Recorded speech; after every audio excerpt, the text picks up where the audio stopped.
Entré de noche por la reja lateral con el manojo de llaves, el radio raspando estática y una libreta con el inventario de cada cuartel.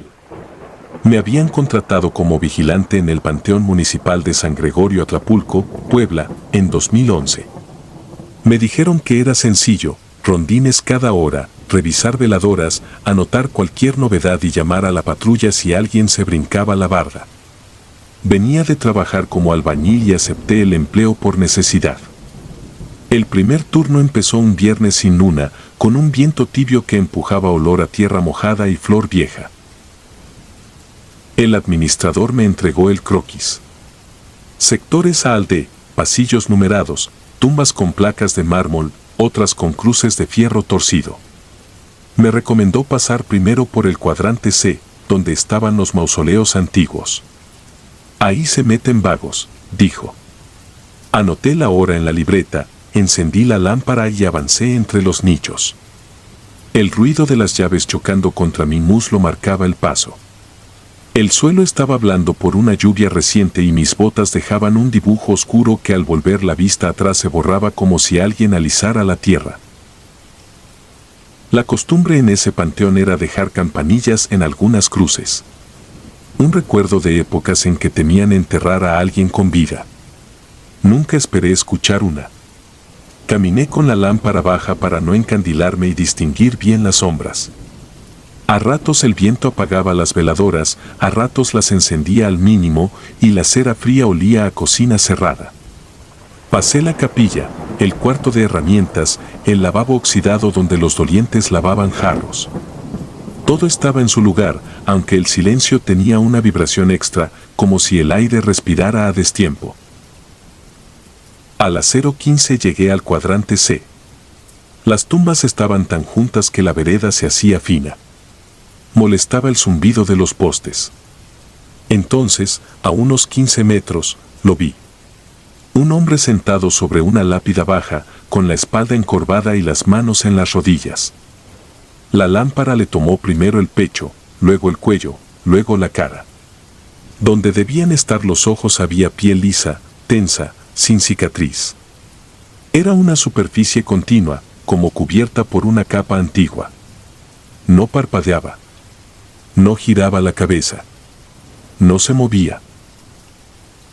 Se me endurecieron las piernas. No grité. Apreté el radio. Quise pedir apoyo y solté el botón al escuchar un chasquido en la misma frecuencia, una especie de respiración ajena. El hombre se alzó un poco, apenas lo necesario para dejar ver que su ropa era de domingo, pantalón de vestir, camisa marrón, zapatos lustrados. La lámpara tembló en mi mano. No di un paso más. Conté hasta 10 para no salir corriendo. Entonces, con la decisión de quien no quiere humillarse al primer día, bajé el foco y me hice a un lado, como si estuviera cediendo el paso a un visitante. El hombre, o lo que fuera, quedó fuera del círculo de luz. Seguí de largo fingiendo control. Anoté en la libreta una tontería. Gato sobre tumba C12. No quise escribir lo real. Uno aprende que lo escrito se queda y lo que se queda te pertenece. Terminé el rondín con el cuerpo duro, como si cargara costales. En la caseta tomé agua de la garrafa y repasé el croquis. La tumba donde se sentaba el hombre era C17, fila 3. Revisé el inventario de entierros recientes. Nadie con descripción similar. Pensé en bromistas, en máscaras, en alguna condición médica que no debía juzgar. Me repetí eso hasta que las palabras perdieron sentido. A la 1 salí de nuevo.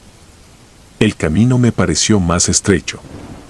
En el sector B, una campanilla vibró con timbre ahogado. Fue un solo toque, breve, suficiente para que me sudaran las manos. Me acerqué. La cuerda tenía polvo. La campana también. Soplé y el polvo se pegó en mi cara. Anoté, campana movida por el viento. Di 2 pasos y el timbre sonó otra vez, más claro. Revisé debajo de la cruz, alrededor, entre las plantas. No había hilos ni travesuras. Me alejé sin darle la espalda, midiendo el terreno. A los 3 metros se oyó una tercera campanada, seca, como de vidrio golpeado con metal. En la caseta intenté llamar por teléfono al administrador. No entró la llamada. El reloj marcaba avanzadas las horas, aunque la noche parecía anclada. Decidí que, si a las 3 seguía así, cerraría la reja principal y me quedaría en la caseta hasta el amanecer. Quise dormir sentado 5 minutos, pero el sueño se me llenó de pasillos y nombres borrosos. Desperté con un golpe. No fue el radio ni la puerta. Fue dentro de la tierra, como un puñetazo dado desde adentro de un cajón. Me levanté de golpe y corrí sin pensar hacia el cuadrante B. El golpe se repitió. Era un ritmo torpe, 3 veces seguidas, luego pausa. Seguí el sonido hasta una tumba con placa antigua. El mármol decía MGF, 1962. No tenía campanilla. Puse la oreja en la losa, con vergüenza de mí mismo, y escuché el aire vibrar con ese ritmo. Quise convencerme de que era un eco del tren lejano. Toqué la losa. Estaba tibia. La misma temperatura que la palma de mi mano. Me arrodillé, empujé una esquina, nada. A pocos pasos, sobre otra tumba, vi la misma camisa marrón del hombre sin ojos plegada con cuidado. La lámpara me tembló en la muñeca y manché el mármol con el círculo de luz. No toqué la ropa. Me obligué a levantarme, a caminar hacia la capilla y a tomar la palanca para hacer palanca, aunque abrir tumbas no estaba en mis funciones. De pronto, la radio soltó un siseo y mi nombre completo apareció en el aire como si alguien lo leyera despacio. No era una voz limpia, era una respiración que conocía mi apellido. Dejé la palanca. Sentí que si seguía desenterrando me encontraría a mí mismo en un espejo sin marco. Regresé al cuadrante C para comprobar si el hombre seguía. Estaba otra vez sentado, en la misma postura, pero ahora no se apoyaba en C17. Estaba en C12. Me dolió el estómago como si hubiera tragado agua helada. Me acerqué un paso. Lo suficiente para ver que lo que parecía piel lisa no era piel.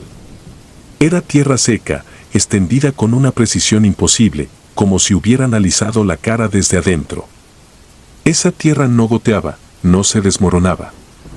Parecía un sello. Un ruido detrás de mí me obligó a girar. La puerta de un mausoleo estaba entornada. Adentro, velas sin encender, fotos con marcos dorados, una banquita. Sobre la banquita, una carpeta de cartón. La abrí. Eran oficios de donación de nichos, copias de actas, recibos, listas de turno. En una hoja, con tinta corrida por humedad, había un cuadro tipo calendario con nombres. Al pie de cada mes, alguien había escrito guardia nuevo. Me quedé leyendo las fechas. En la línea de octubre, justo ese mes, aparecía mi nombre con una flecha hacia la palabra sustitución. Sentí que el panteón respiraba, no por un sonido sino por una presión suave en la nuca. Cerré la carpeta. Afuera, el viento movió la camisa marrón como un saludo. Volví a la caseta sin correr.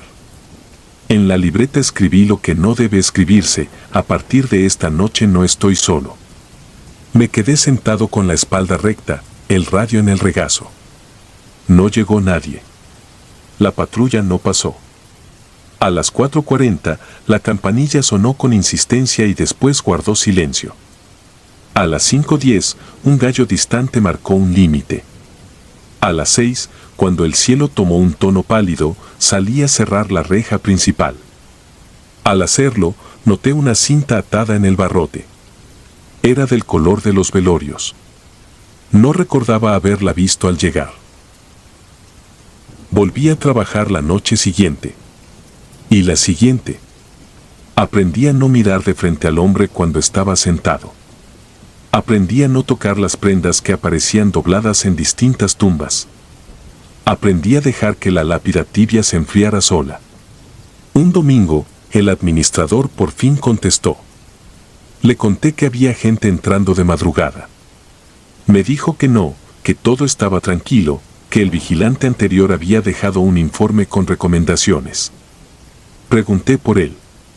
Hubo una pausa. No terminó el mes, dijo. Se fue sin avisar. Pedí el informe. Me lo entregó en un folder manchado. Abrí con mano firme. El texto era corto y exacto. Hablaba de rondines, de fugas de agua, de veladoras derramadas. En la última línea, el hombre había escrito: si ve a alguien sentado, hágale lugar. Ese consejo me sostiene. Dejo espacio en el pasillo. Muevo el foco hacia el suelo. Anoto en la libreta cosas de trabajo para no dejar que la noche me escriba. A veces, al cerrar la reja al amanecer, veo a lo lejos a una mujer viejita colocando flores y pienso que todo sigue igual. Pero al regresarme para guardar las llaves, encuentro sobre mi silla una camisa doblada con precisión y una carpeta con mi nombre subrayado. Yo cumplo. Hago los rondines. Mantengo la capilla ordenada. No toco nada que se siente en las tumbas. Sé que el panteón no está vacío y que yo formo parte del inventario. Sé que en el calendario del mausoleo mi nombre se mueve una línea cada mes hasta llegar a una fecha sin número. No hace falta que nadie me lo diga. La campanilla de la cruz marca los cambios como un reloj pequeño. Cuando suena en la madrugada, no corro ni rezo ni llamo a nadie. Solo me acomodo en la banquita, dejo la lámpara a un lado, respiro con cuidado y espero a que, en algún momento, alguien me haga lugar. Y entonces me siento. Y miro, sin mirar, hacia el cuadrante C. Y espero, como todos los que ya aprendimos, a que el siguiente llegue a trabajar su primera noche.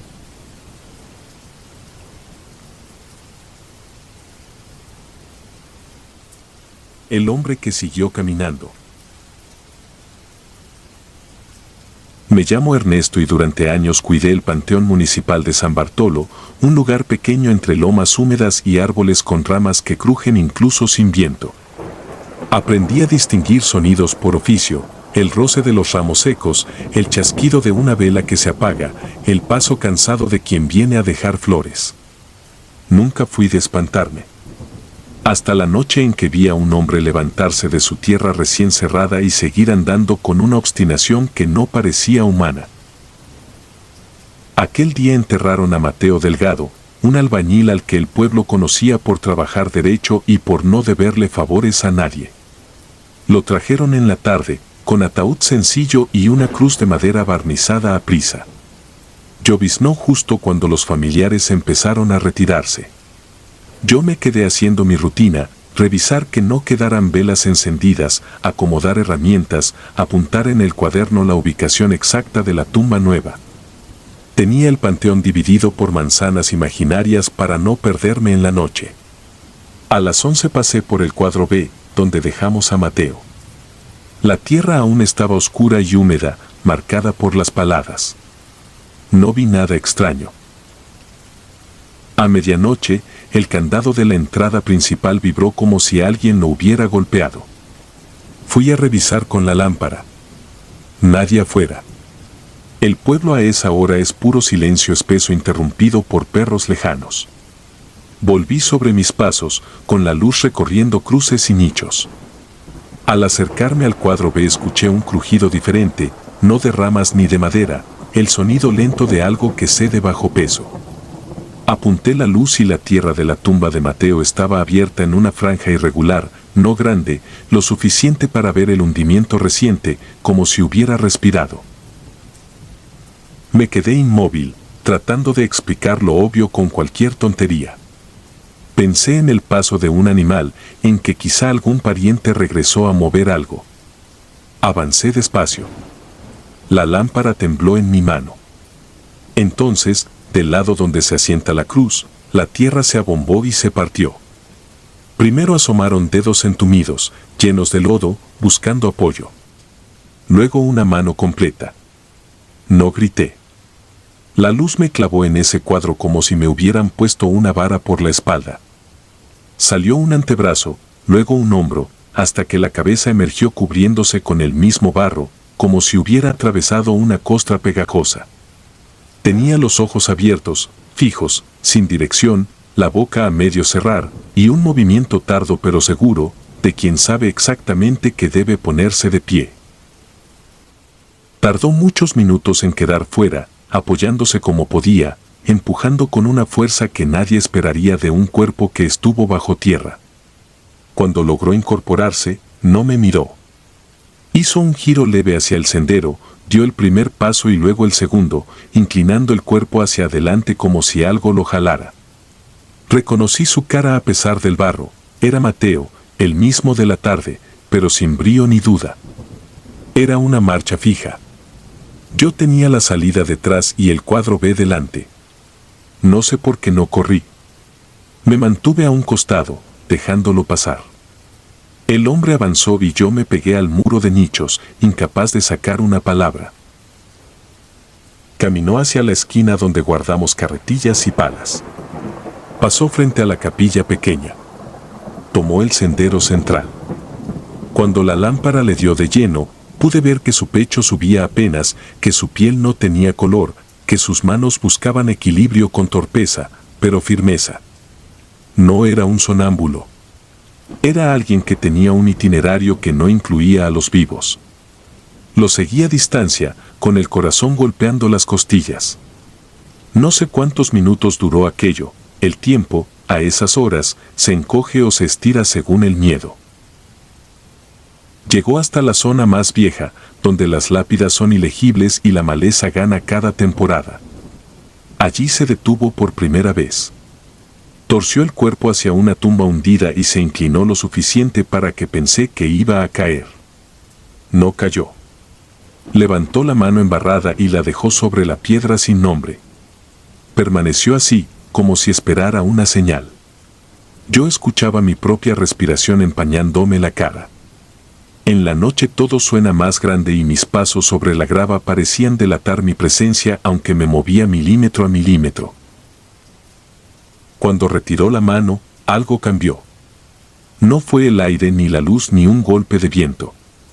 Fue una certeza en el estómago, la de que no era el único que estaba mirando. A mi alrededor, contra la barda, en los pasillos, detrás de la capilla, sentí presencia sin rostro, como si el panteón entero hubiera abierto los ojos. El hombre reanudó su marcha, ahora más ligero, sin arrastrar tanto los pies. Tomó un atajo entre dos hileras de tumbas y se dirigió hacia la caseta donde yo guardaba todo. Pensé en atrincherarme. Luego entendí que si me encerraba, lo dejaría llegar primero. Retrocedí hasta la capilla y me quedé allí, pegado a la puerta de madera. El hombre cruzó el patio frente a la caseta y se detuvo otra vez. No entró. Giró el rostro hacia el portón de salida. Yo también miré. El candado colgaba como siempre, pero atrás del enrejado había algo parecido a un desfile inmóvil, sombras altas y bajas, alineadas en el camino de tierra, justo donde el pueblo empieza. No eran personas esperando. Eran ausencias con forma, reunidas a la distancia. El hombre, sin prisa, reemprendió la marcha hacia el portón, sin tocarlo, y allí, sin que yo entienda cómo, cruzó la línea del hierro como si no existiera. Afuera, esas figuras se deshicieron y la calle quedó vacía. No me fui de inmediato. Entré a la caseta, me lavé la cara, busqué el cuaderno y anoté a mano temblorosa lo que había visto. Sabía que al amanecer vendría gente y que yo necesitaría palabras para no quedar como mentiroso. Me senté con la lámpara en el escritorio y empecé a recordar detalles, tratando de no inventar nada, la hora, el sonido de la tierra, la dirección de sus pasos, la tumba antigua donde se detuvo. Cuando quise escribir esa parte, sentí que alguien se asomaba por la ventanita, una presencia fija del otro lado del mosquitero.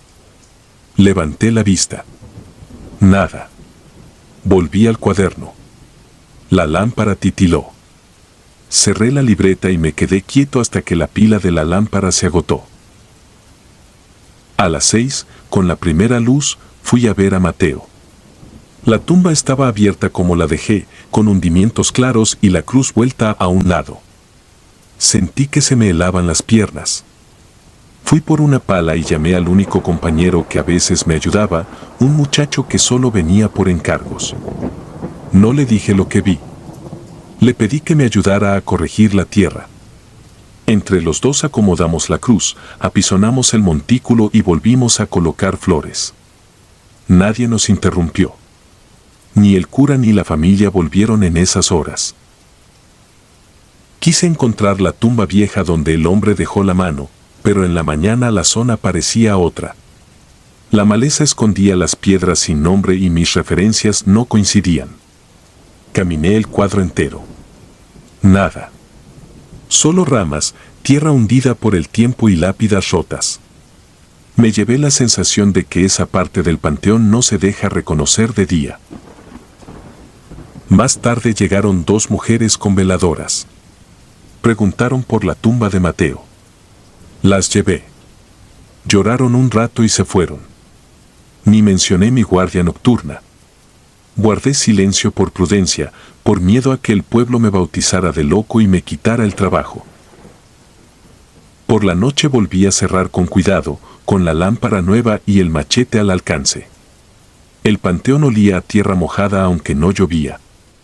Sentía que caminaba dentro de una piel enorme que respiraba por todas partes. Hice mi ronda más rápido, miré de reojo la tumba de Mateo y seguí hasta la capilla. Encendí una vela y me quedé frente al altar. No recé. Solo intenté ordenar mis ideas. No quería ver otra vez a nadie salir de ningún lado. Me prometí que, si volvía a ocurrir, me iría sin mirar a dónde. A medianoche, el candado vibró. El mismo ruido metálico. Caminé hacia la reja con el corazón en la garganta. No había nadie afuera. Detrás de mí, sin embargo, escuché pasos sobre grava, lentos, seguros. No necesitaba voltear para saber que venían del cuadro B. Me apreté contra la reja y cerré los ojos. Los pasos se acercaron y pasaron a mi lado. El aire se levantó con un frío áspero. Abrí los ojos un segundo y vi la silueta avanzar hacia el centro, la misma inclinación de la noche anterior, la misma decisión. Quise hablarle por primera vez, preguntarle qué buscaba, qué lo llevaba. No dije nada. La figura se detuvo frente a la capilla y elevó la cabeza como oliendo la cera. Se quedó así un momento, luego siguió hacia la zona vieja. No lo seguí. Me quedé clavado en la entrada hasta que el sonido de la grava se volvió un recuerdo. Al cabo de un rato, o tal vez de mucho, la capilla pareció más pesada que nunca, como si la hubieran llenado de sombra. Entré, apagué la vela, salí otra vez.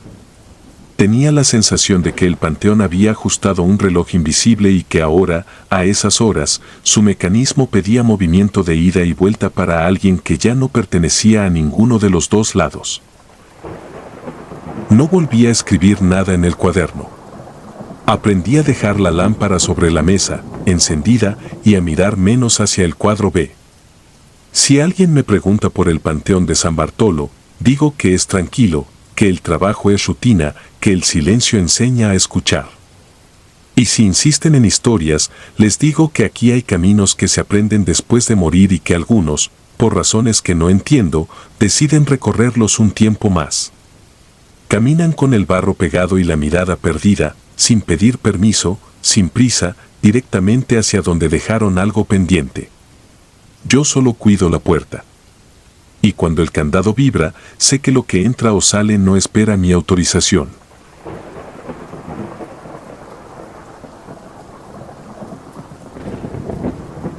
La novia enterrada viva. Tenía 32 años cuando acepté el turno nocturno en el Panteón Municipal de la Trinidad, Oaxaca. La paga era poca, pero la rutina me mantenía lejos de problemas, recorrer senderos, revisar candados, anotar placas y fechas. El aire olía a tierra húmeda y flor marchita, las cruces viejas se inclinaban como si escucharan algo que yo aún no oía. Me acostumbré al silencio interrumpido por insectos y al chasquido metálico de mi linterna. Creí que nada podía sorprenderme. Estaba equivocado. El día anterior habían enterrado a una joven. A mediodía llegó la carroza con prisa de trámite, familia pequeña, un par de coronas, traje de novio colgado del brazo de un hombre que no hablaba. Se escuchó un murmullo de iglesia a la distancia, luego la caja bajó, la losa sellada con mezcla rápida y la tierra alisada con palas cansadas. En la placa provisional escribieron su nombre, la fecha y una edad que dolía, 23. Sobre la tierra, un ramo blanco y una cinta con su inicial. Esa noche la primera vuelta fue tranquila.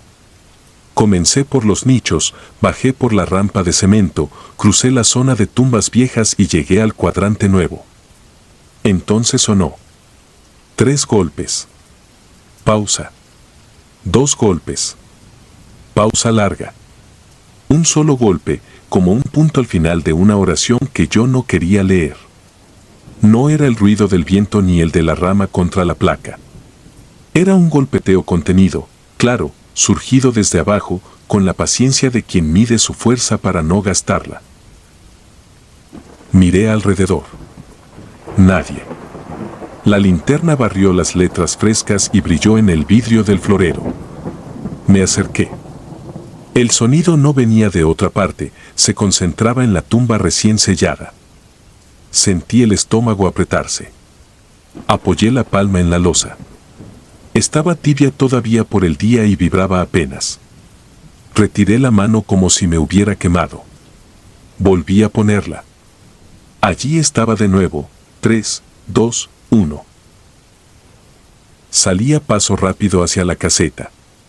Ingresé la hora en el cuaderno por costumbre, pero la pluma tembló. Tomé la palanca, el pico, una cuerda y regresé. No busqué a mi compañero, se había reportado enfermo y el jardinero que a veces se quedaba hasta tarde ya se había ido. Caminé de frente, sin pensar, solo escuchando ese ritmo que no era viento ni animal. El firmamento, ancho y claro, parecía mirarme desde una altura imposible. Llegué a la tumba. Dejé la linterna apoyada contra un jarrón para tener las manos libres. Comencé por la orilla donde la mezcla se veía más reciente. Golpeé despacio, como si cada chispazo de la palanca pudiera herir a alguien bajo la piedra. En cuanto el filo marcó una grieta, los golpes debajo se agitaron. 3 rápidos, luego una pausa cortísima y otros 3. Me sudaron las manos. Me forcé a seguir. La mezcla cedió y el borde izquierdo se levantó 1 centímetro. El aire escapó como un lamento sin voz.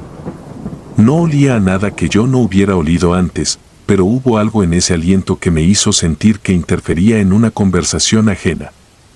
Metí la cuerda por el resquicio y tiré con cuidado. La losa crujió y subió un poco más. Metí la palanca, hice palanca hacia mí y logré una abertura suficiente para pasar la mano enguantada. Detuve todo. Pensé en reglamentos, en cárcel, en la familia, en el padre o la madre que vendrían a exigir cuentas. Pensé en la cara del hombre del traje colgado del brazo. Pensé en la posibilidad de estar equivocado, de haber escuchado otra cosa, un eco extraño de mi propio miedo. Entonces, desde el interior, llegó un nuevo patrón, más furioso, más urgente. No eran 3, 2, 1.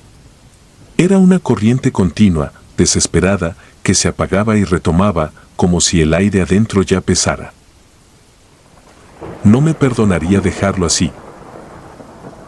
Con la palanca hice presión en la esquina hasta que un lado entero cedió. El vano mostró la tapa de la caja con su tornillería brillante.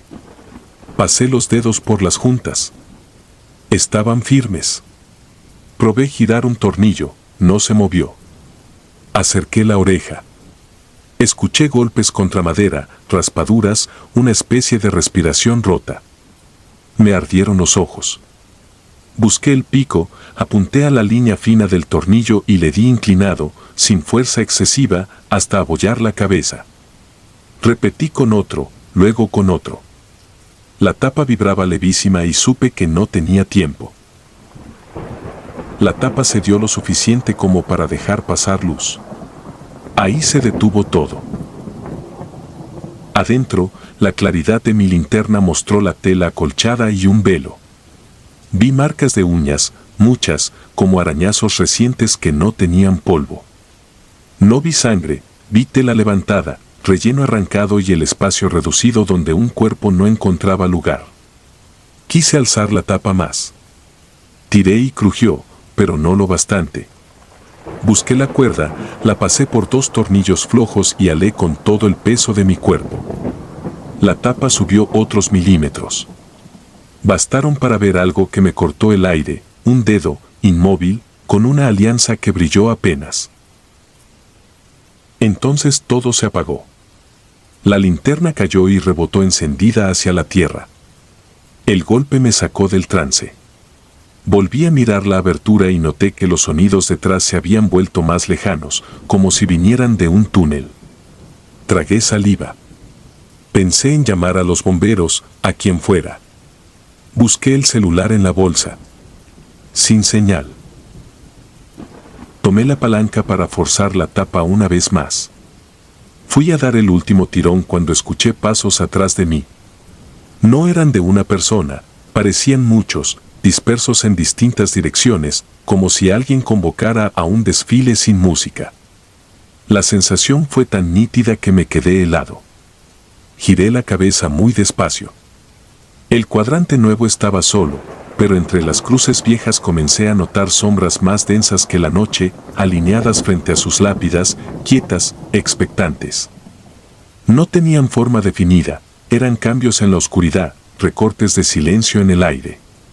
Me miraban sin ojos, con la paciencia de la piedra. Me temblaron las piernas. No por las presencias, sino por comprender que lo que estaba abriendo no era solo una caja. En ese panteón el orden tiene reglas, entra, se sella, se reza, se vela la ausencia. Yo, que no creo en maldiciones, estaba rompiendo un reloj que no debía tocar. Cerré los ojos un instante y dije en mi cabeza lo poco que recuerdo de un Padre Nuestro. Abrí de nuevo.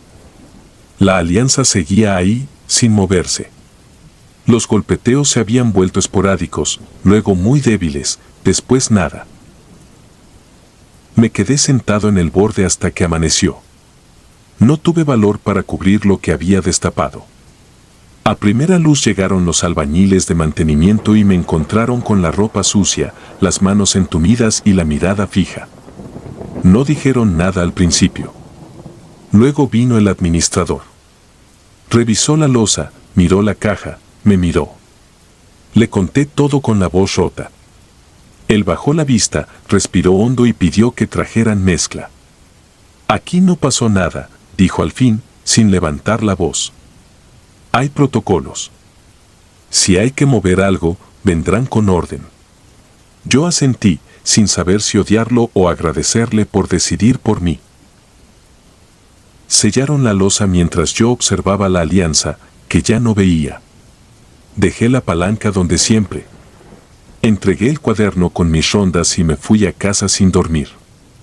En el espejo del baño me vi más viejo. Cuando cerré los ojos en la cama, escuché otra vez el patrón, 3, 2, 1. Abrí de golpe. La habitación estaba en calma, pero el colchón tenía un ritmo propio, leve, casi imperceptible. Tomé aire, me senté en el suelo y me quedé así, con la espalda contra la pared, hasta que la luz de la tarde entró por la ventana. Regresé al trabajo la noche siguiente. La tumba lucía impecable, mezcla lisa, flores nuevas, cinta alineada. Me acerqué y, sin tocar la loza, coloqué la mano sobre el ramo. No se movió. Los insectos hacían su concierto habitual. Caminé los pasillos como siempre, anoté placas, revisé candados. Todo normal. Y, sin embargo, desde ese día mi oído se quedó afinado para una sola cosa, golpes que nadie quiere oír. A veces llegan a través de la lluvia, débiles como el toque de un anillo contra madera. A veces escurren por el metal del portón y hacen vibrar el llavero. En ocasiones brotan del florero de vidrio y estremecen el agua con ondas pequeñas. No siempre vienen del mismo sitio, pero obedecen el mismo idioma. 3, 2, 1. He intentado contarlo, pero aprendí que quienes no estuvieron allí se protegen con la risa. No sé si aquella joven respiraba cuando la bajaron. No sé si mis manos llegaron tarde o si todo fue un error fabricado por la mente en un sitio donde la vida y la muerte rozan sus bordes. Lo que sí sé es que hay tumbas que no aceptan el silencio, que hay noches en las que el aire del panteón se llena de llamados que no llevan voz. Y sé que, desde entonces, cuando paso frente a esa losa, mis pasos se acomodan solos a un compás que no elegí, un compás que no cesa aunque me vaya, que me acompaña en los pasillos de mi casa, en el camión, en el sueño. 3, 2, 1. Pausa. 3, 2, 1. Nunca me acostumbré. Solo aprendí a escuchar sin mover la piedra. Porque hay puertas que, cuando se abren, no vuelven a cerrar. Y hay golpes que uno recuerda toda la vida, aunque nadie más los oiga.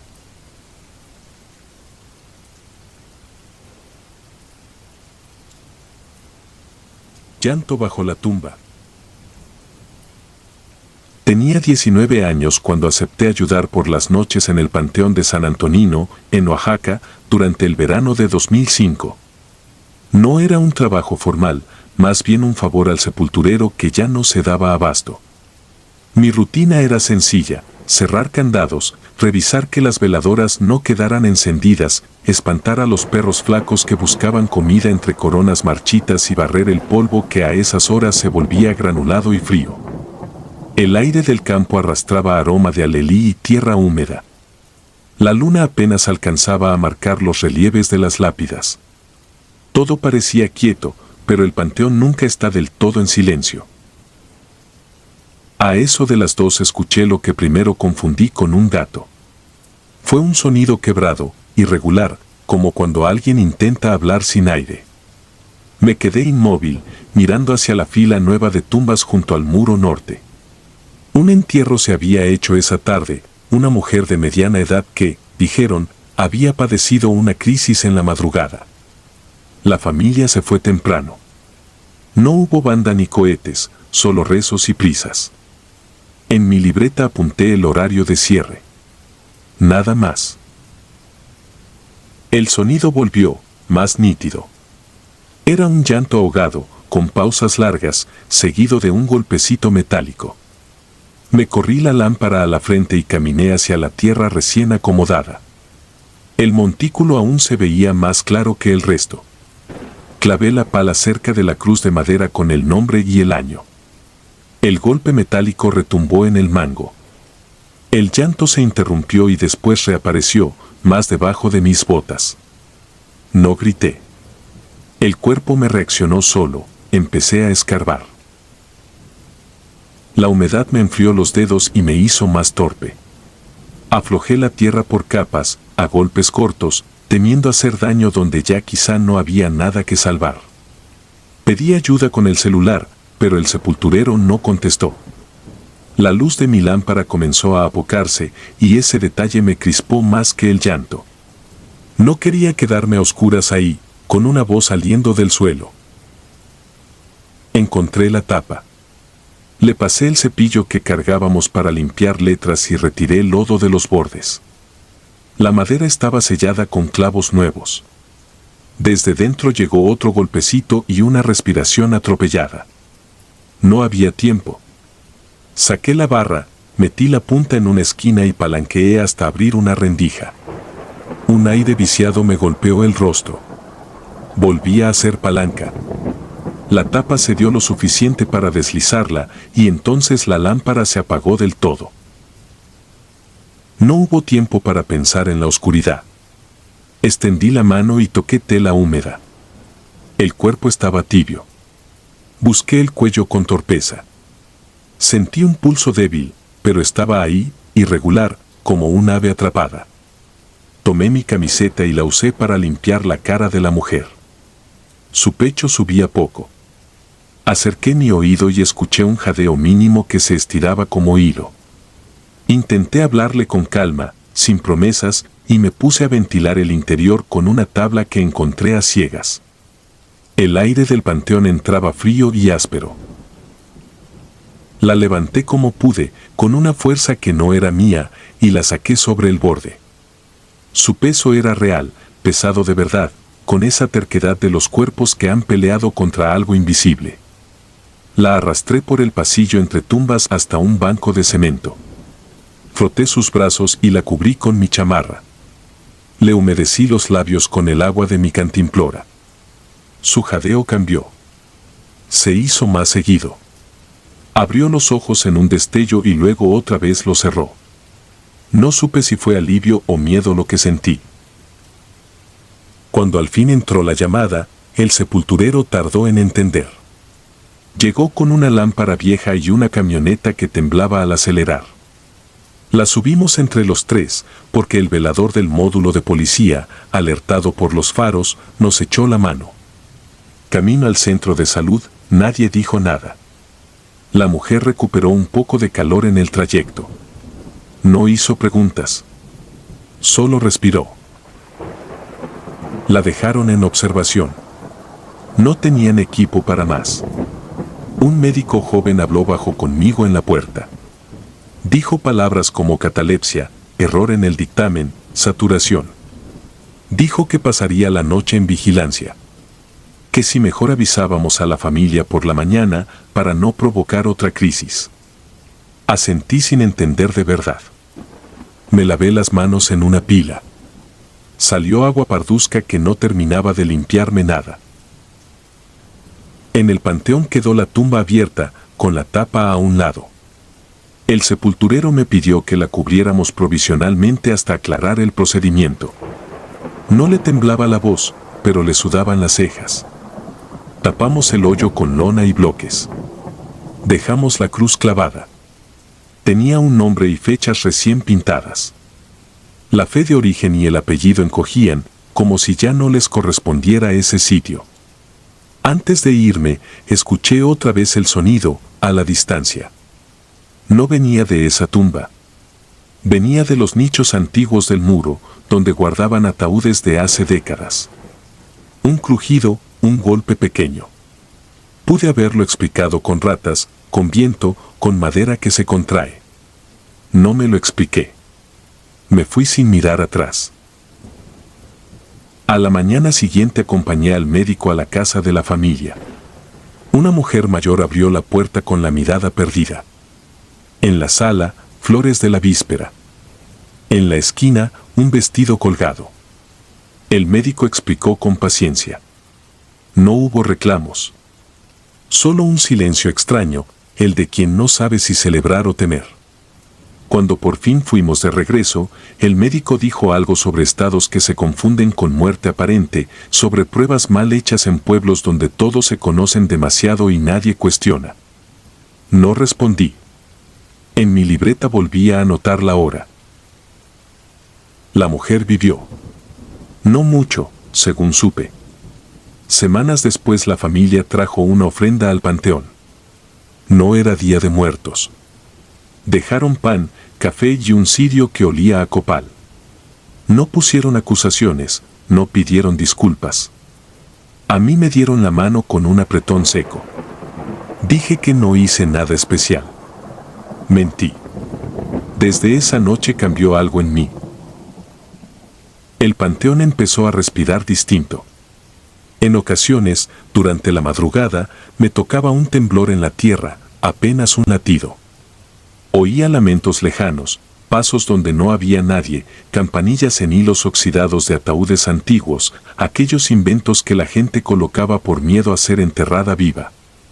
Los años habían apagado casi todas, pero algunas, en noches de niebla baja, lanzaban un tintineo mínimo que se perdía en el aire. Nadie más parecía oírlas. Pensé en contarlo. No lo hice.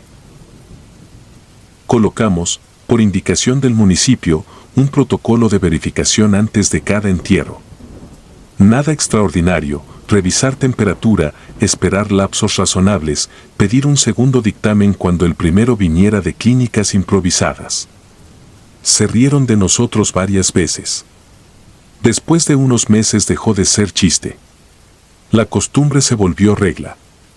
Dormí más tranquilo, pero el panteón no.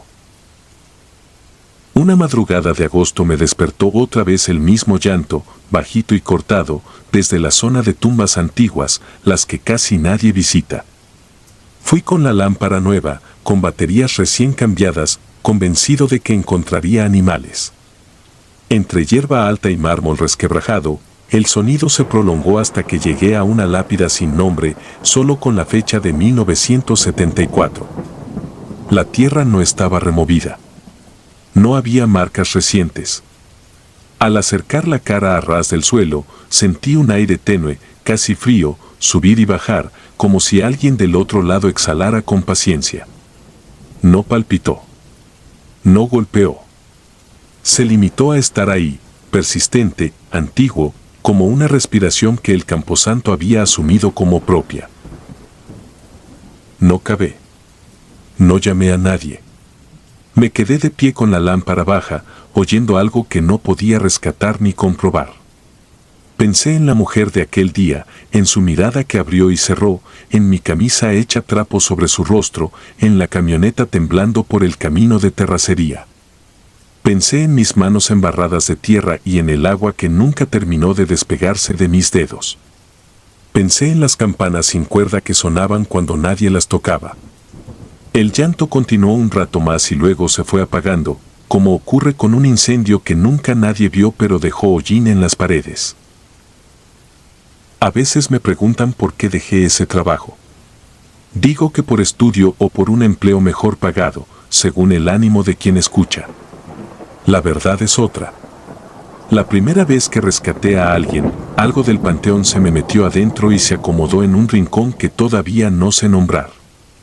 Desde entonces, donde haya tierra apisonada siento que tiembla bajo mis botas, un latido que no distingue nombres ni fechas. En noches sin luna, cuando el viento trae olor a flores marchitas, cierro los ojos y escucho. No son fantasmas. No son historias de pueblo.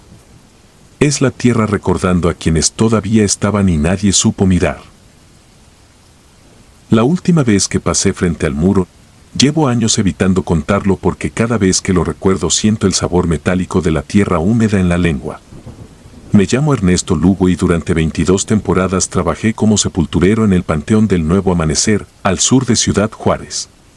No era el trabajo que soñé de niño, pero pagaba puntual y nadie me molestaba. Los muertos nunca discuten los turnos. El cementerio está dividido en 24 cuadrantes numerados, todos con pasillos rectos y cipreses bien podados, salvo el cuadrante 17. A simple vista parece igual, pero el pasto se niega a crecer y el suelo resuma un ligero vapor incluso en invierno.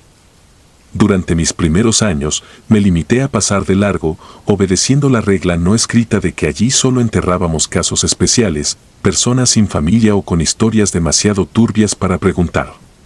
Todo cambió en septiembre de 2008, cuando una tormenta rompió la tapia norte y el agua arrastró restos humanos hasta la avenida. El municipio exigió reforzar las tumbas y yo recibí la orden de excavar en el 17.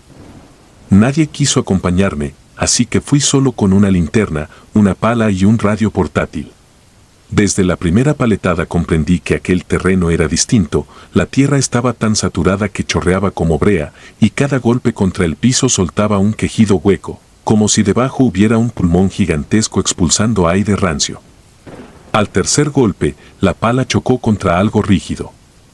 No era ataúd ni roca. Al limpiar descubrí una losa de concreto tallada con símbolos extraños, triángulos y círculos entrelazados, desgastados por dentro como si alguien los hubiera rascado desde abajo. Sentí un escalofrío que me subió por la columna, pero seguí cavando porque el supervisor insistía por radio. Aquella noche dormí poco. Soñé que estaba aún en la fosa, sin pala, mientras una presión invisible me cubría la boca. Desperté jadeando con un puñado de tierra entre los dedos y las uñas rotas. Pensé que me había levantado sonámbulo, pero las sábanas estaban limpias, la tierra parecía surgir de mí. Volví al panteón al amanecer para convencerme de que todo fue un mal sueño. Al llegar, vi que la tumba que había abierto estaba sellada con cemento fresco. Pregunté al guardia y juró que nadie había entrado. Le pedí la cinta de la cámara de seguridad a las 3:17 de la mañana. La imagen mostraba el cuadrante vacío. A las 3:18, la pantalla se oscureció. A las 3:19 apareció la tumba cerrada y mi silueta de espaldas, inmóvil, con la cabeza inclinada hacia el agujero. No recordaba haber vuelto. Las semanas siguientes aparecieron reportes de cruces volteadas, floreros rotos y lápidas cuarteadas solo en ese cuadrante. El encargado de mantenimiento renunció cuando encontró una caja metálica sobresaliendo de la tierra. Por protocolo, tuvimos que desenterrarla. Dentro hallamos los restos de un niño sin nombre, envuelto en un sudario ennegrecido. Las manos estaban atadas con alambre y la boca cosida con hilo de pescar. Un olor dulzón, como de fruta fermentada, llenó el aire. Algunos compañeros vomitaron. Al apartar la tela, vimos que el pecho había sido abierto y rellenado con tierra. Entre los dedos rígidos sobresalía una astilla que al limpiarla reveló un solo mensaje: no despiertes la tierra. Nadie supo quién lo escribió ni cuándo lo enterraron. Volví a casa con el estómago apretado. Esa noche las luces de mi pasillo parpadearon y, cuando crucé frente al espejo del baño, mi reflejo tenía párpados cosidos. Pestañeé y la imagen volvió a la normalidad, pero la piel alrededor de mis ojos ardía como si me hubieran tirado sal. Al día siguiente pedí descanso médico, pero aún así regresé al panteón, atraído por una necesidad que no era mía. Me senté frente a la tumba sellada y apoyé la mano sobre el cemento. Latía, muy despacio, con un pulso más antiguo que cualquier corazón. El suelo vibró y se abrió una pequeña grieta. Retrocedí, tropecé con una lápida y caí de espaldas.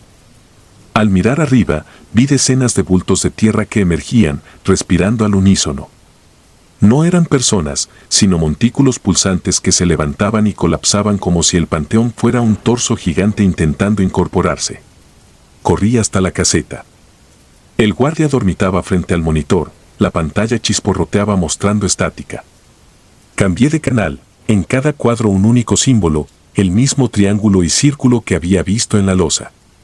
Un zumbido inundó el cuarto, bajando de tono hasta sonar como un nombre alargado que se confundía con mi propia respiración. Las luces se apagaron y sentí pasos blandos, como pies descalzos sobre lodo. Cerré los ojos y apreté los puños. Cuando los abrí, amanecía. El guardia seguía dormido, pero su uniforme estaba cubierto de barro hasta el pecho. Intenté renunciar. El administrador me recordó la cláusula que me obligaba a terminar el refuerzo antes de cobrar mi liquidación. Regresé con 2 peones nuevos. Les pedí que se quedaran lejos de la tumba sellada. Ellos rieron diciendo que los muertos no muerden. Apenas hundieron la pala, un chorro de aire negro brotó formando remolinos que les cubrieron la cara. Se desplomaron convulsionando. Los arrastré fuera entre arcadas. Uno murmuraba sin sentido, el otro se sacaba tierra de la boca con los dedos sangrantes. Los llevé a urgencias, diagnóstico, asfixia por inhalación de ceniza volcánica. La clínica está a cientos de kilómetros de cualquier volcán. Esa noche mi puerta principal se abrió sola. El pestillo permanecía echado, pero el marco estaba partido, como si alguien hubiera empujado desde dentro. En el corredor se marcaban huellas descalzas de barro que terminaban al pie de mi cama. No dormí, conté los segundos hasta el alba, oyendo un murmullo subterráneo que repetía golpes secos, idénticos a mi pala contra la losa. A finales de octubre, el municipio organizó una misa colectiva para bendecir el cementerio. El padre concluyó la ceremonia en cada cuadrante, excepto el 17, la tierra se negó a absorber el agua bendita, las gotas se quedaban flotando sobre la superficie como aceite sobre metal.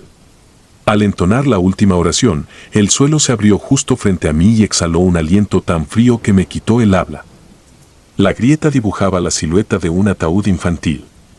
Caí de rodillas y vi, bajo la costra terrosa, un ojo hinchado mirándome, el mismo que había tapado con cemento semanas atrás. Nadie más lo vio, solo el padre que, pálido, se persignó y se alejó temblando.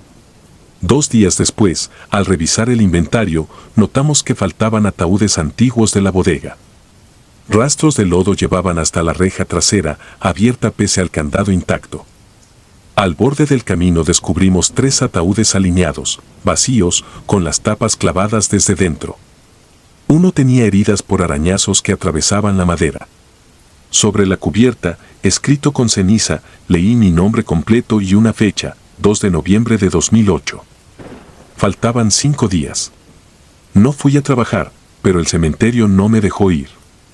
El 31 de octubre amanecí en mi sala, cubierto de tierra hasta el pecho, con las manos pegadas al torso por un barro espeso. Nadie forzó la cerradura. Corrí a la comisaría, me hicieron exámenes toxicológicos, negativos, y me asignaron vigilancia. Aún así, el 1 de noviembre desperté dentro de mi coche, estacionado junto al portón del panteón. El motor estaba encendido, el depósito lleno de barro, y el radio repetía un solo verso grabado al revés: la tierra recuerda. El 2 de noviembre entré al cementerio escoltado por 2 agentes. Les pedí que se quedaran en la entrada. Crucé los cuadrantes como guiado por un hilo. El 17 me recibió con un silencio pesado. La tumba sellada estaba abierta. Dentro, la losa original había sido removida y, en su lugar, había un hueco perfecto, rectangular, del tamaño de mi cuerpo. El borde rebosaba un líquido aceitoso. Un hedor a hierro oxidado me mareó. Entonces sentí un tirón en los tobillos, caí dentro y la tierra se cerró como un párpado gigante. No grité, el lodo me llenó la boca antes de poder inhalar. Palpé los costados y encontré las mismas inscripciones, círculos y triángulos recién grabados, latiendo bajo mis dedos como piel viva. Con cada latido, recordé todos los nombres sin lápida que habían llegado a ese cuadrante. Sus voces atravesaron mis huesos, exigiendo aire. No sé cuánto tiempo estuve allí. Desperté en un hospital militar una semana después. Aseguran que me encontraron deambulando desnudo por la carretera, cubierto de ceniza. No había rastro de los agentes ni de mi coche. Pasé un mes en observación, diagnosticaron episodio disociativo y dermatitis por contacto con sustancias cáusticas. Nadie creyó mi historia. Mostré fotografías de la losa y el video de la cámara, pero los archivos estaban corruptos y las imágenes se reemplazaban por un mosaico gris. Renuncié y me mudé lejos, a una ciudad sin panteones. Creí que bastaría. Sin embargo, cada noche, a las 3:19, la cama vibra levemente y la sábana se humedece con barro frío. A veces despierto descalzo, los pies cubiertos de polvo gris que no existe en esta región. El 2 de noviembre pasado encontré en mi puerta un triángulo y un círculo dibujados con tierra negra. La lavé, pero volvió con la lluvia siguiente. Escribo esto para advertir a quien lo lea: la tierra que respira no olvida los nombres que la han tocado. Si trabajas entre tumbas y un sector parece latir bajo tus botas, no lo desafíes. Hay fosas que no guardan muertos, sino puertas, y las puertas, tarde o temprano, se abren hacia adentro. Cuando lo hagan, el primer nombre que arrastrarán será el tuyo.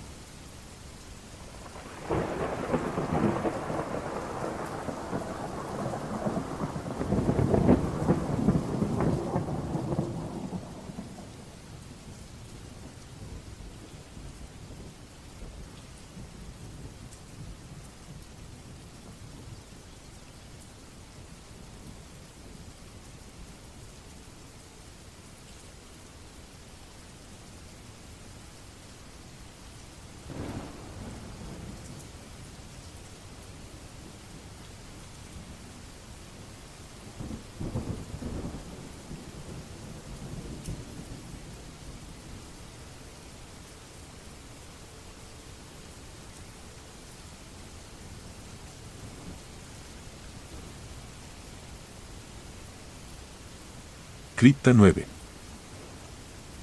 Nunca creí en fantasmas hasta que empecé a pasar las noches entre los muertos. Me llamo Benjamín Luna y desde 2023 trabajo como velador nocturno en el Panteón Jardines del Silencio, un cementerio antiguo a las afueras de Guanajuato. Antes de aceptar el puesto era guardia en una fábrica, pero el sueldo aquí era mejor y prometía tranquilidad. Los muertos no causan problemas, me dijeron en la entrevista. Ese pensamiento, tan lógico de día, se volvió insensato en cuanto cayó mi primera madrugada bajo la niebla que siempre abraza las tumbas viejas. El camposanto está dividido en dos sectores. El nuevo, al frente, luce mármoles relucientes, esculturas de ángeles recién pulidos y pasillos asfaltados donde las flores nunca parecen marchitarse. Detrás, separado por un portón de hierro oxidado, se extiende el sector original, tierra irregular, musgo en cada inscripción y torres de nichos verticales levantadas en los años 70. Allí las placas se doblan, las fechas se borran y, a veces, el concreto cede entre grietas que huelen a humedad y cera quemada. En ese corredor silencioso descubrí que algunos sepulcros laten. La primera alarma llegó a los 2 meses de empezar. Eran las 2:47 y el sensor de movimiento apuntado hacia la columna B parpadeó en la pequeña pantalla monocromática de la cabina de vigilancia. Pensé en un gato, los callejeros suelen colarse por la reja. Tomé mi linterna y crucé el cementerio con paso mecánico, conteniendo el aliento para evitar aspirar el aire dulzón que siempre flota después de la medianoche. Los nichos de la columna B estaban apilados en 5 niveles. El segundo mostraba la placa 9B ligeramente ladeada, como si alguien la empujara desde adentro. No había huellas, ni grafiti, ni indicio de vandalismo. Toqué la superficie con los nudillos, sonó hueca, pero el golpe resonó debajo, replicado 3 veces, seco, preciso. Retiré la mano al instante, el eco se extendió hacia la oscuridad y murió entre los cipreses. Volví a la cabina fingiendo calma, anoté posible animal en el libro de incidencias y terminé el turno mirando fijamente la señal de la cámara hasta el amanecer. La noche siguiente, a la misma hora, los sensores registraron movimiento otra vez. Esta vez vi algo más inquietante. Sobre la grava, justo frente a la columna B, apareció un ramo de crisantemos marchitos que no estaba antes. Revisé el registro de visitas, nadie entró desde el atardecer. El portón permanece cerrado con candado y la verja perimetral supera los 3 metros. Me incliné sobre las flores, olían a agua rancia y a algo metálico, tal vez sangre oxidada. El silencio era tan espeso que creí oír mi corazón retumbar dentro de los huesos. Conté el incidente a don Hilario, el sepulturero que lleva 30 años abriendo fosas. Su frente se arrugó como tierra seca. «No te metas con la cripta 9», murmuró sin humor. Ahí guardaron a un tal Eduardo Mestre en 1995. Se ahorcó, dejó una carta pidiendo perdón. Dicen que desde entonces se oye cómo reclama salir. Aquella tarde busqué el expediente. Encontré la ficha de exhumación parcial. En 2005, los familiares pidieron abrir la tumba porque escuchaban ruidos de dentro. El acta terminaba abruptamente, solo constaba que reacomodaron el féretro y sellaron la placa con cemento extra. No se mencionaban más visitas. Esa misma noche se desató una tormenta. A las 3:11 se cortó la luz. El generador tardó en arrancar y las cámaras se apagaron durante 12 minutos. El silencio se rompió por un estruendo sordo, como si un gran adoquín se desplazara. Salí con la lámpara frontal y la radio chisporroteando. El aguacero golpeaba los techos de lámina de los cobertizos y cada rayo congelaba el camposanto en instantáneas de mármol empapado. Llegué empapado hasta la columna B. Un relámpago iluminó la escena, la placa 9B había caído al suelo y se había partido en 2. Del hueco oscuro emergía un olor imposible de confundir, carne descompuesta largamente sellada. No vi animales ni huellas frescas en el barro. Solo ese vacío rectangular exhalando un vaho frío que me heló el sudor. Me incliné, no sé por qué, y apunté el haz de luz al interior. Distinguí un féretro carcomido, la tapa corrida hacia un costado. Dentro, algo blanco se agitó con lentitud, como un trapo mecido por corriente. Retrocedí golpeando la linterna contra el nicho de arriba y corrí sin mirar atrás, resbalando entre las losas aflojadas por el agua. En la cabina sentí que el estómago se me encogía. Llamé a la policía municipal, respondieron que mandarían una patrulla al amanecer, para no perturbar a las familias de noche. Cuando colgué, la pantalla volvió a iluminarse. Las cámaras habían regresado. En la toma fija que apuntaba al corredor viejo pude ver una silueta difusa de pie frente al hueco vaciado. No se distinguía rostro, solo un contorno pálido, inclinado hacia la cripta como si conversara con ella. Volví a mirar la puerta, seguía cerrada, la llave en mi bolsillo. Parpadeé y la imagen se fue, como si nunca hubiera existido. No era insomnio. Durante el día, lejos del cementerio, me perseguían los golpes, los oía en mi cocina, dentro del refrigerador, en el tambor de la lavadora. Cada 3 martillazos, un silencio, luego 3 más, idénticos, viviéndome en los oídos. En mi celular, la alarma de sueño se activaba sola a las 3:11, hora exacta del apagón. Despertaba empapado, con el ruido sonando al otro lado de la pared. Volví al trabajo 5 noches después con un termómetro láser y un frasco de agua bendita que me había regalado la abuela de mi vecino. Recién entré, la temperatura marcaba 14 grados centígrados. En el corredor nuevo, de mármol blanco, ascendía a 16.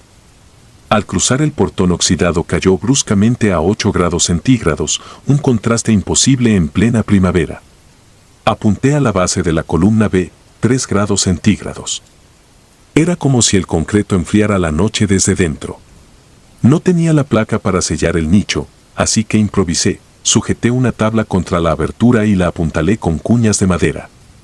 Aunque la tormenta había pasado, el aire seguía saturado de humedad y la niebla parecía brotar del propio hueco. Eché 4 chorros de agua bendita sobre la tabla, chisporrotearon como aceite caliente. El vapor olió a incienso antiguo mezclado con podredumbre. Me persigné, algo que no hacía desde la primera comunión, y murmuré descansa sin saber si lo pedía para el muerto o para mí. A las 3:16 regresó el golpeteo, esta vez desde todos los niveles de la torre de nichos, arriba, abajo, izquierda, derecha. Un tambor seco más allá de la madera, creciendo hasta vibrar los anclajes metálicos. Algo arañó desde adentro, escuché una astilla ceder. Corrí de costado y me refugié tras un mausoleo. Desde allí vi la tabla combarse hacia afuera como hinchada por un fuelle lento. Con cada embate, la niebla se espesaba hasta borrar los contornos del cementerio y las tumbas parecían hundirse en un pantano blanco. No recuerdo cuánto tiempo permanecí agazapado. Cuando la madrugada se abrió paso, todo cayó. El termómetro marcaba 1 grado centígrado en el nicho y 12 grados centígrados en el resto. Volví a la cabina temblando. En la grabación, que descargué antes de que se perdiera, la cámara se pixeló durante 6 minutos. Al reanudarse, la tabla seguía en su sitio, pero un rastro húmedo descendía desde la rendija inferior, una línea oscura que trepaba por la pared como venas rotas. Al día siguiente pedí tiempo libre para resolver cuestiones personales. Volví al cementerio con Sor Lucía, una monja que atiende el asilo contiguo. Aceptó acompañarme después de oír mi relato, aunque me miró con dudas. Llevaba la Biblia y un hisopo de madera. Sellamos la puerta principal del viejo sector y, juntos, recitamos salmos mientras caminábamos. Nadie nos siguió, pero a Sor Lucía se le erizó la piel en cuanto nos detuvimos frente a la columna B. La tabla seguía en posición, las cuñas inmutables, sin la marca húmeda que yo recordaba. Aún así, roció agua bendita hasta que el piso quedó empapado y el olor a flores muertas se volvió casi sólido. Antes de partir, apretó mi hombro y dijo que me alejara unos días. Al tercer día, tan pronto abrí los ojos, descubrí en mi sala el mismo ramo de crisantemos marchitos de la primera noche. Supe que la cosa me había seguido a casa. Llamé a mi madre, que vive a 200 kilómetros, pidió que me mudara temporalmente, pero temía arrastrar el problema con mis pasos. Era evidente, aquel difunto, si aún lo era, necesitaba algo que yo no entendía. Y yo, sin quererlo, me había convertido en su confesor. Decidí enfrentar el origen. Esa noche llegué antes de la puesta del sol, armado con un taladro y tornillos de acero. Planeaba asegurar la placa con pernos largos y sellador epóxico. Pero al entrar, encontré la columna B cubierta por cintas policiales. El jefe de turno, sudando, me contó lo impensable. Durante la tarde, un grupo de albañiles escuchó golpes, removió la tabla y halló el nicho vacío. El féretro no estaba. No había astillas ni arrastre, simplemente ya no existía. Revisaron las cámaras. Justo a las 3:16 de la madrugada anterior, una sombra atravesó la imagen y el resto del video se corrompió. No pudieron recuperar nada. Sellaron el hueco con bloques de concreto fresco y lo numeraron como cripta 9 vacía. El administrador ordenó cambiar los sensores del corredor y reforzar las rejas. Esa medida no sirvió de consuelo. Desde entonces, a cualquiera que entra en el viejo sector después de las 3, lo envuelve una neblina que huele a crisantemo podrido y el termómetro baja bruscamente. Los nuevos guardias se turnan de 2 en 2, nadie acepta quedarse solo. Yo renuncié la semana siguiente. Sin embargo, no logro desprenderme de la hora maldita. A las 3:16 despierto sin falta, sienta o no alarma, sin importar dónde me encuentre.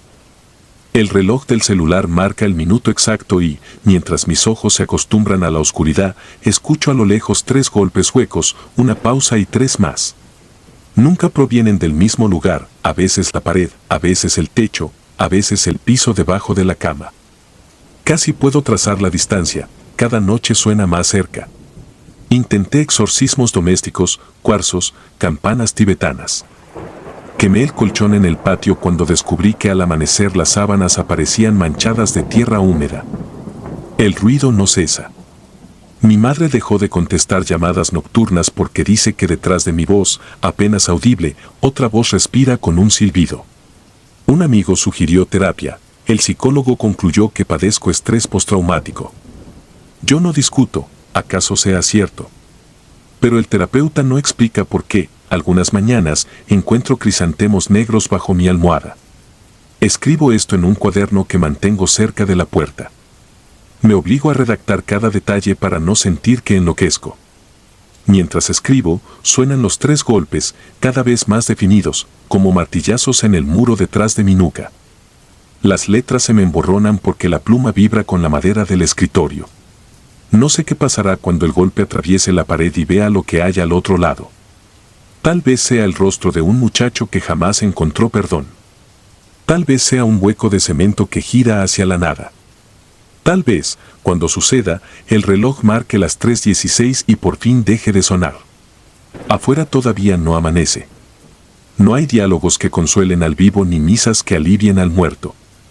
Solo queda una certeza, en algún lugar, la cripta 9 sigue abierta, invisible, arrastrando su vacío a donde voy. Y cada noche, cuando los golpes retumban, recuerdo la enseñanza que nadie me dio a tiempo, el descanso eterno no es una promesa, es un privilegio que puede negarse.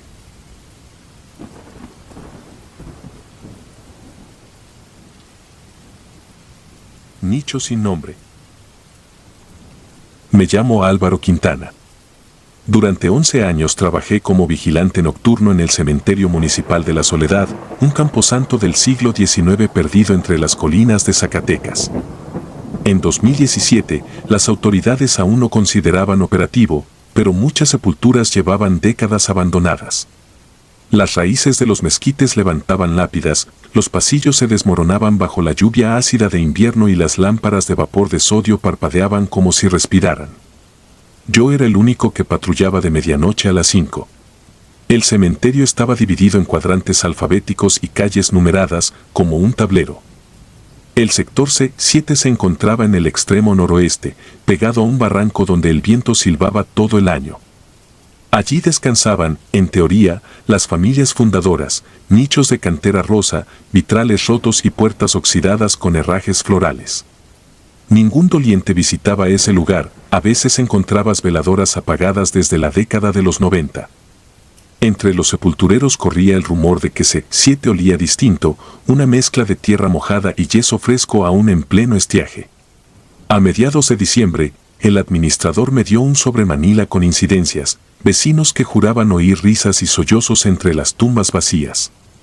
Pensé en gatos, borrachos o superstición navideña, pero anoté la hora, 2:15 horas. Esa madrugada, la temperatura bajó a 0, la niebla llegaba hasta las rodillas. Salí con la linterna, un radio de un solo canal y la libreta de partes. Al entrar a C7 sentí que la luz se atenuaba, como absorbida por los muros de nicho. A mitad del pasillo, la linterna reveló algo imposible, flores frescas, alcatraces aún húmedos, frente al nicho 327, oficialmente sellado desde 1984. El resplandor mostraba también 2 huellas de palma hundidas en el cemento, como si alguien hubiera intentado empujar la tapa hacia adentro. Cuando me agaché para rozar las marcas, percibí un susurro femenino, lejano y seco, que no articulaba palabras, era un lamento sostenido, casi un gemido de contención. Sentí el aliento frío detrás de la oreja y la pila de la linterna parpadeó 2 veces. Retrocedí hasta la calle principal y encendí el radio. Ninguna interferencia. El silbido del barranco, sin embargo, traía un eco que no era viento, un rezongo ahogado que se repetía cada 15 segundos, como hipo de alguien encerrado. Anoté todo en la libreta y recorrí el resto del turno pensando que había inhalado demasiado formaldehído de la cámara mortuoria. A las 5, cuando clareó, volví a C7. Las flores seguían ahí, pero las huellas habían desaparecido, el cemento estaba liso, sin rastro de humedad. Al día siguiente pedí acceso al archivo histórico. El registro físico del nicho 327 estaba en blanco, disponible. Sin embargo, en un legajo de 1993 encontré un recibo de exhumación por reordenamiento firmado por un tal licenciado Hanover. La casilla de restos trasladados estaba en rojo, no localizados. Más abajo, un nombre tachado con tinta corrida, Valeria Lencastre. No había acta de entierro ni aviso a familiares. Cuando pregunté al director, frunció el ceño y murmuró que ese periodo coincidía con una protesta por sobreventa de espacios y que varios cadáveres se perdieron durante un cierre administrativo. Esa noche volví antes de la 1. La humedad hacía que cada paso crujiera. Al llegar a C7, vi un brillo tenue dentro de nicho 327, como ceniza encendida. Apunté la linterna y la tapa se estremeció. No había viento. En esa franja de segundos mi cerebro entendió que lo que vibraba no era piedra sino algo golpeando desde dentro. Una mancha oscura se deslizó por la ranura inferior, dibujando un rastro de agua sucia. El sonido cesó, y entonces escuché claramente un susurro, «Déjame entrar». No supe si venía de afuera o de mi cabeza. Volví corriendo a la garita. Encendí todas las luces del pasillo de cámaras y revisé las grabaciones. A las 1:42, la cámara de C7 mostraba la tapa del nicho abombándose hacia el interior, como inhalada. Ninguna persona cerca. Tomé un café cargado y esperé el amanecer con las manos entumecidas. Esa mañana, cuando quise extraer el fragmento de video, el disco duro marcaba error, archivo corrupto. Nadie me creyó. La siguiente semana llovió. El día 23 un albañil vino a sellar grietas y me pidió ayuda para mover unos costales detrás del antiguo crematorio, cerrado hacía 10 años. Tras la pila de escombros encontramos una puerta metálica soldada con candado viejo. El albañil rompió el candado, buscaba cobre, y un olor dulzón salió despedido, mezcla de polvo y formol rancio. Dentro había cajas de plástico etiquetadas con fechas borrosas y 2 ataúdes sin tapa. En uno solo quedaban húmedos pedazos de tela, en el otro yacía un cuerpo embalsamado, piel grisáceo amarilla, manos sobre el pecho. Llevaba un escapulario con una medalla oxidada, VL, fotografié la medalla y salí a vomitar. Esa madrugada, armé el expediente, Valeria Lencastre, fallecida el 14 de noviembre de 1983 por fiebre tifoidea, inhumada en nicho 327, exhumada y trasladada sin autorización el 11 de abril de 1993. Nunca se registró destino final. Llamé al administrador, llamó al Ministerio Público, yo declaré 40 minutos. Mientras tanto, agentes acordonaron el crematorio y se llevaron el cadáver al forense. El viento se llevó la noticia antes de que anocheciera. Aún así, pedí cubrir mi turno. A las 2 entré a C7 con una vela blanca, la medalla en la mano y el pasillo iluminado solo por mi linterna. El nicho 327 seguía sellado, pero presentía una presencia junto a mí. Dejé la vela encendida sobre la losa, coloqué la medalla a un lado y murmuré algo así como, «Aquí está tu nombre». No hubo respuesta, solo sentí que el aire, siempre helado, se templaba un poco. El 26 de diciembre, bajo un cielo púrpura, enterraron a Valeria en su nicho original. Asistieron 2 sobrinos lejanos, un sacerdote y yo. Cuando el albañil colocó el último ladrillo, un chorro de agua clara brotó de la junta y corrió por la piedra como llanto. No llovía. El sacerdote hizo la señal de la cruz y yo sentí que algo pesado salía de mis pulmones. Esa noche patrullé 7 sin linterna, la niebla había desaparecido y el olor a yeso fresco se había ido con ella. Unas semanas después, revisé por costumbre la cámara de ese sector. Desde la reinhumación, ningún movimiento anómalo, ningún sonido raro. Los sensores marcaban 0. Pero en la pantalla, justo a las 2:18, a veces aparece una interferencia de 2 segundos, la silueta de una mujer con bata antigua, manos unidas, cabeza inclinada. No se mueve, solo se desvanece. Grabé los fotogramas y los guardé en mi carpeta personal. Ya no me asustan. Más bien me recuerdan que los vivos también podemos extraviar nuestro lugar de descanso, y que, a veces, hace falta un testigo para devolvernos el nombre. Hoy, mientras escribo esto desde mi pequeña casa en la periferia, siento el zumbido del viento contra la lámina del techo. Pienso en todas las noches que creí ver sombras donde solo había maleza y en las veces que desestimé las historias de los dolientes. Aprendí que el cementerio no es un sitio de silencio absoluto, es un archivo inexacto, lleno de páginas mal puestas. Cuando el terror se vuelve cotidiano, deja de paralizarte y se transforma en responsabilidad. Nunca he vuelto a C7 después de mi jubilación. Aún así, cada madrugada a las 2:18 despierto sin razón y miro el reloj. Cierro los ojos y escucho, ya no hay lamentos, solo el golpeteo regular de mi corazón. Tal vez sea mi manera de comprobar que sigo aquí, vivo, con los pies fuera de la tierra. Tal vez sea el saludo de alguien que, al fin, descansa donde siempre debió estar. No lo sé. Lo único cierto es que, desde aquella noche de diciembre, comprendí que hay nichos que no aceptan estar vacíos y voces que no claudican hasta ocupar de nuevo su nombre y su espacio bajo la piedra.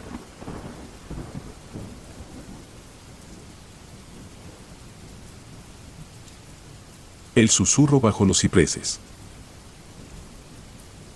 Me llamo Adriana Moreno y esta confesión es la razón por la que no vuelvo a conducir ni siquiera cerca de un camposanto.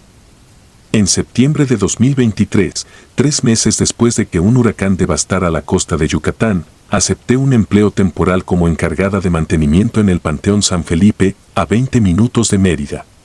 Perdí mi antiguo trabajo en un hotel cuando el turismo se esfumó y la oferta del ayuntamiento prometía un sueldo decente por limpiar escombros, podar maleza e inspeccionar daños estructurales. Pensé que sería una rutina extenuante pero segura, las tumbas no deberían quejarse. Desde el primer día advertí algo que no encajaba con el folclore típico de los cementerios, el silencio ahí no era quietud, era espera. San Felipe está rodeado de manglares y, en temporada húmeda, la tierra expulsa vapor caliente al amanecer. Aún así, cada vez que cruzaba las rejas de hierro, una bocanada de aire gélido me obligaba a frotarme los brazos. No era viento, los cipreses permanecían inmóviles. El administrador, don Enrique Pot, un hombre de mirada de obsidiana y voz áspera, me entregó un mapa amarillento con los sectores marcados a mano. Aclaró que no me acercara al cuadrante de N14 después de las 5.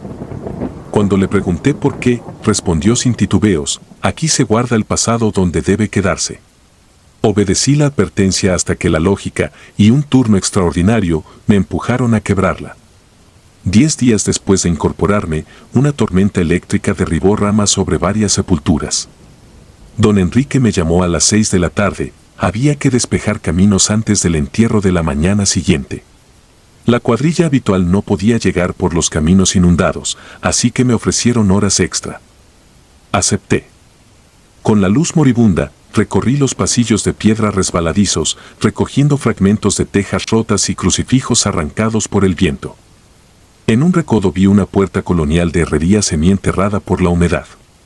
Al acercarme, noté que el número grabado en la placa era N14.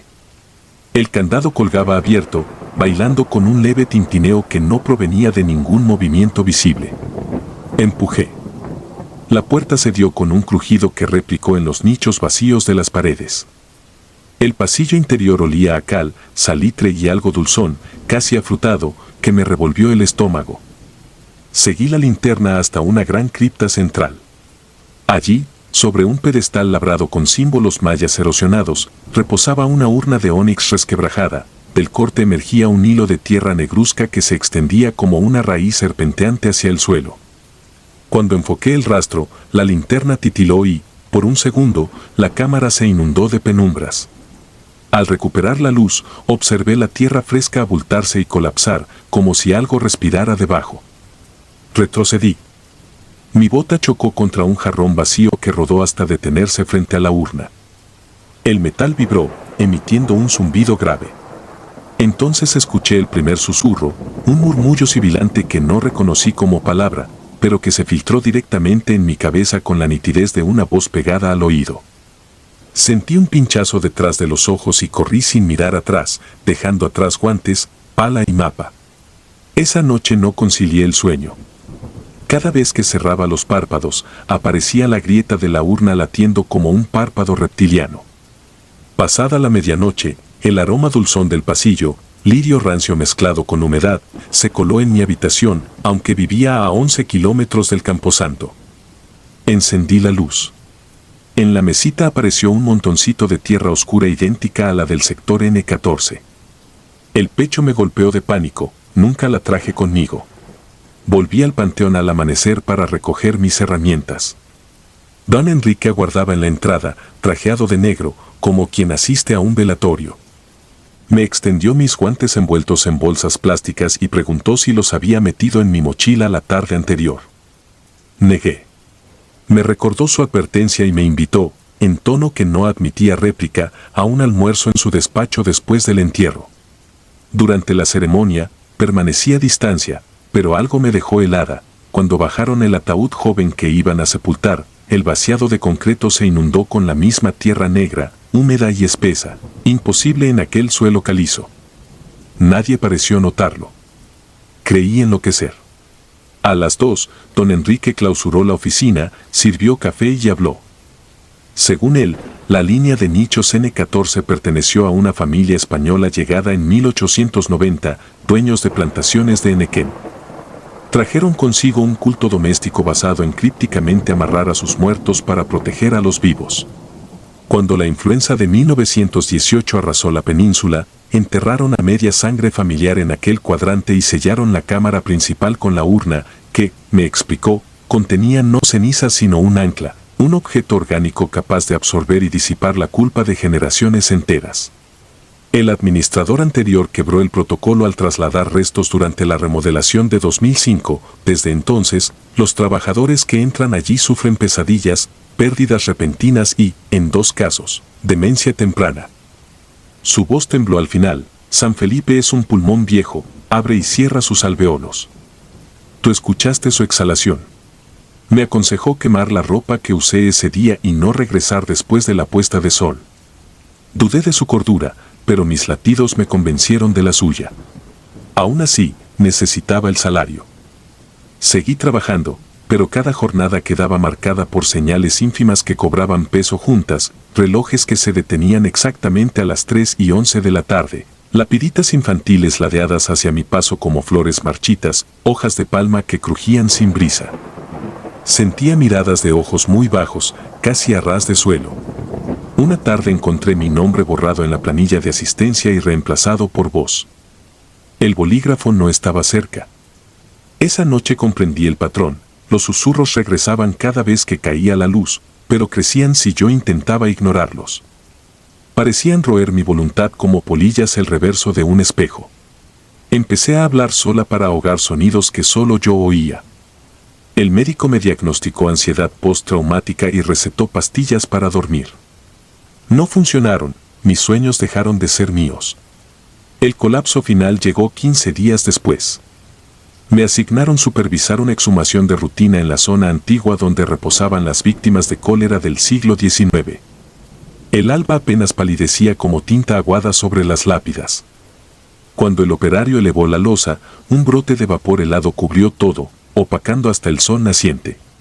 Dentro de la fosa descubrimos un segundo ataúd, sellado con sogas de istle anudadas en formas complicadas. El encargado de exhumar juró que nunca había visto doble ataúd allí. Al cortar la primera cuerda, un chirrido atravesó el aire, diferente a madera, fue un lamento humano atrapado bajo agua. La soga en mis manos se volvió blanda, como si latiera. Me tambaleé atrás. El operario cayó con convulsiones.